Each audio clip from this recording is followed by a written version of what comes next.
ce ne-a alinat. Ca frunza în vânt s-a scuturat. Cine din noi e vinovat și cine ne-a înstrăinat? Eu numai cu tine am avut clipe senine. Te rog să vii de tot. Eu fără tine nu mai pot.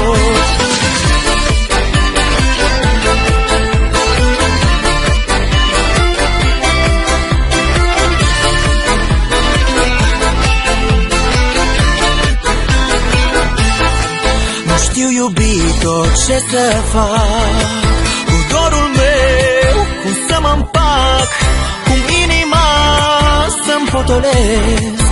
Eu tot mai tare te iubesc. Eu numai cu tine am avut clipe senine. Te rog să vii de tot. Eu fără tine nu mai pot. Eu numai cu tine am avut clipe senine. Te rog să vii de tot. Eu fără tine nu mai pot. Eu sper că încă are rost să întoarcem clipa în care am fost, ca într-un vis cel fericit în care cu drag noi ne-am iubit. Eu numai cu tine am avut clipe senine. Te rog să vii de tot.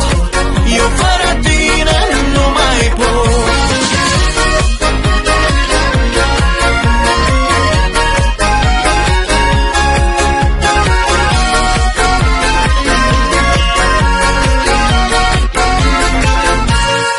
Eu numai cu tine am avut clipe senine.